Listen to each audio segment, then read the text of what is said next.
সাবধান, শুক্রবার ভুলেও এই 5টি কাজ করবেন না। আল্লাহ ও তার রাসূল ওই সকল ব্যক্তিদের অভিশাপ করেছেন যারা জুমার দিনে এই 5টি কাজ করে। মুসলিমদের জন্য অত্যন্ত জরুরি একটি তথ্য দিব আজকে। শুক্রবার মানে গরিবদের হজের দিন, কিন্তু আমরা এই দিন এমন কিছু ভুল করে ফেলি যা আমাদের পরকাল জীবনকে জাহান্নামের দিকে নিয়ে যাবে এবং প্রিয় নবীর শাফায়াত থেকে বঞ্চিত করবে। অবশ্যই ভিডিওটি সম্পূর্ণ দেখবেন এবং সতর্ক হয়ে যাবেন। ভিডিওটি শেয়ার করে দিবেন যেন আপনার অন্যান্য মুসলিম ভাইয়েরা ভুলেও জুমার দিন এই কাজগুলো না করে। হয়তো আপনার একটি শেয়ারে একজন মানুষ ভুল থেকে হেদায়েতের পথে ফিরে আসতে পারবে। মুসলিমদের কাছে একটি প্রশ্ন রাখতে চাই, আমাদের প্রিয় নবী সাল্লাল্লাহু আলাইহি ওয়াসাল্লাম কি বার জন্মগ্রহণ করেছেন? অবশ্যই কমেন্ট করে জানিয়ে দিবেন। তো চলুন বেশি কথা না বলে শুরু করি আজকের ভিডিও। মসজিদ মুসলমানদের কাছে ইবাদতের স্থান হিসাবে পরিচিত।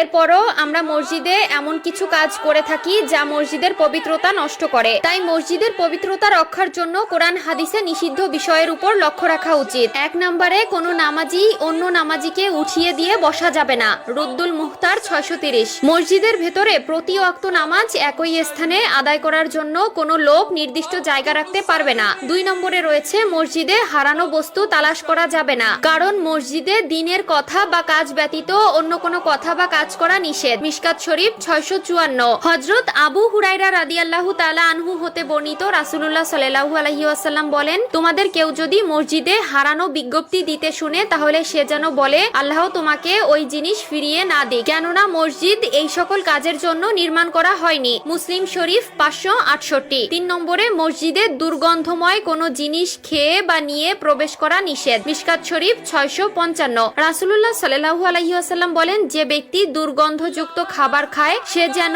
তার মুখ পরিষ্কার করা ব্যতীত মসজিদে না যায়, কারণ মানুষের মতো ফেরেশতারাও দুর্গন্ধ বস্তু দ্বারা কষ্ট পায়। 4 নম্বরে মসজিদে উচ্চ স্বরে ও দুনিয়াবি কথা বলা যাবে না। মিশকাত শরীফ 689। 5 নম্বরে মসজিদে অপরাধের শাস্তি ও শাসন করা যাবে না। মিশকাত শরীফ 679। এছাড়াও রয়েছে মসজিদের রাজনৈতিক মিটিং করা মসজিদের আদবের খেলাফ। রাসূলুল্লাহ সাল্লাল্লাহু আলাইহি ওয়াসাল্লাম মসজিদে বসে অশ্লীল কবিতা পাঠ করা এবং বেচাকেনা করতে নিষেধ করেছেন। সুনানে আবু দাউদ ও তিরমিজি। প্রিয় দর্শক, অবশ্যই এই বিষয়গুলো খেয়াল রাখবেন।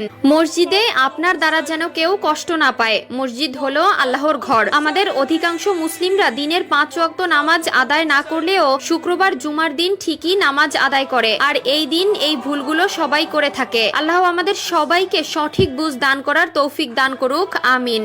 আমি জাহান্নামে পুরুষদেরকে অনেক আযাবে ভুগতে দেখেছি, যার মধ্যে একজনকে পাথরের উপর মাথা রেখে অন্য পাথর দিয়ে অনবরত থেতলিয়ে দেওয়া হচ্ছিল, যার জিহ্বা অনেক দূর পর্যন্ত টেনে নিয়ে যাওয়া হচ্ছিল এবং তাকে তার জিহ্বা দিয়ে ঝুলিয়ে রাখা হয়েছিল। তার